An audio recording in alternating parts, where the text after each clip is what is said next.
Sabe, quando a gente pensa na chegada de um rei à sua capital, a gente imagina um grande espetáculo de poder, né?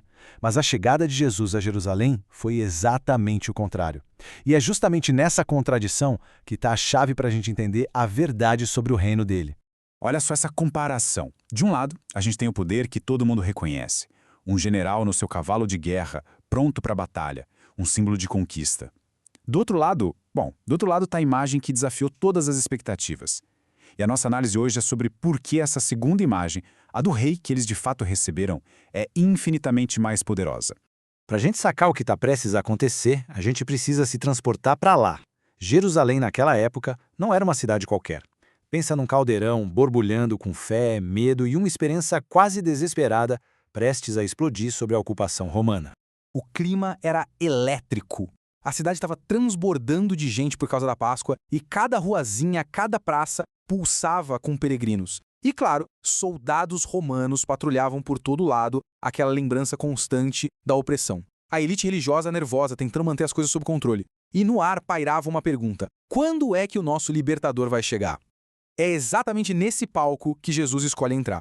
Mas olha que interessante. Em vez de um chamado às armas, a preparação para essa chegada real começa com uma tarefa bem humilde e um pedido um tanto misterioso. Um pedido que, na verdade, revela o controle absoluto de Jesus sobre cada detalhe do que estava por vir. A precisão aqui é de cair o queixo. Jesus não está só dando uma ordem. Ele está revelando que sabe o futuro imediato, nos mínimos detalhes. Olha os passos.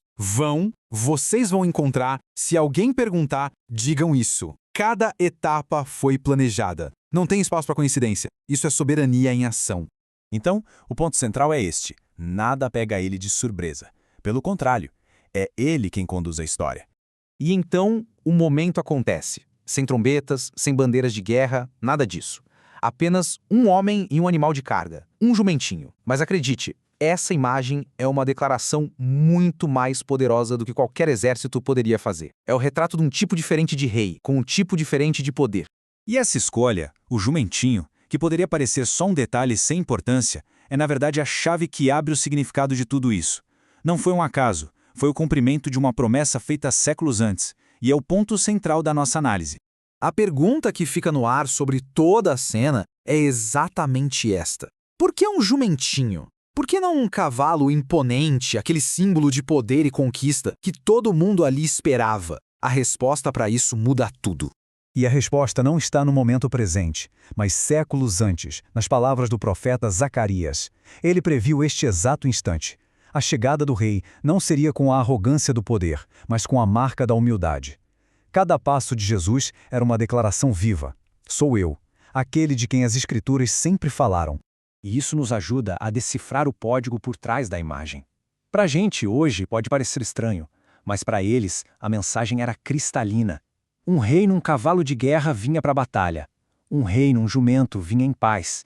Jesus não estava sinalizando fraqueza. Ele estava se declarando, com todas as letras, como o Rei da Paz, cuja missão era reconciliar, não conquistar. Enquanto Jesus está fazendo essa declaração tão clara sobre a natureza do seu reino, a multidão responde com uma celebração super entusiasmada, mas que entendia tudo errado. Eles gritavam o nome certo, mas pelo motivo errado. A recepção foi digna de um rei, sem dúvida.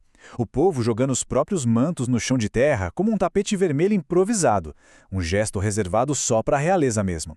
Outros cortavam ramos de árvores e espalhavam pelo caminho. E os gritos de aclamação ecoavam pelas ruas estreitas de Jerusalém. Eles o reconheciam como um rei. E no centro dessa aclamação toda, uma palavra se destaca: Hosana. Mas o que essa palavra significa? Não é só um viva ou um aleluia. É um clamor, um grito desesperado que quer dizer literalmente: salva a gente agora. E é aqui que a gente chega no coração do mal-entendido. Salva a gente de quê?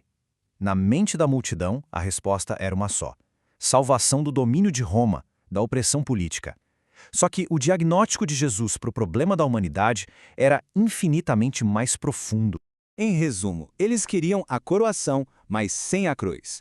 Queriam um rei que resolvesse os problemas externos, sem perceber que ele veio para resolver o problema interno do coração humano.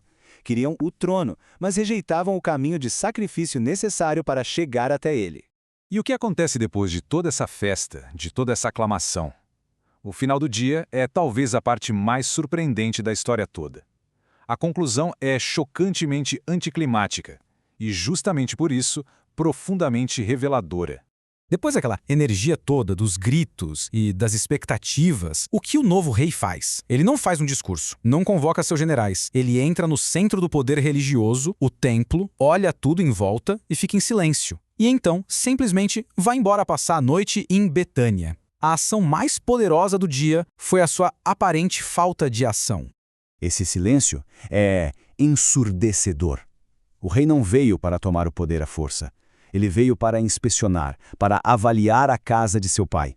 Sua primeira ação como rei em Jerusalém não foi uma batalha, mas um diagnóstico silencioso, preparando o terreno para a purificação que viria nos dias seguintes. Essa desconexão entre a expectativa da multidão e a realidade de Jesus não ficou no passado. Ela chega para a gente hoje. Será que buscamos um Jesus que se encaixe nas nossas ambições e que resolva nossos problemas imediatos?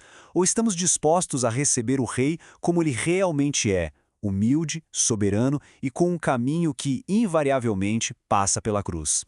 A entrada triunfal, no fim das contas, não foi um desfile de poder, mas uma marcha de obediência. Jesus se apresentou como rei, sabendo muito bem que sua verdadeira coroação não viria de um trono de ouro em Jerusalém, mas de uma cruz de madeira no Calvário. Porque no seu reino, o caminho para a glória é e sempre será o caminho da humildade e do sacrifício.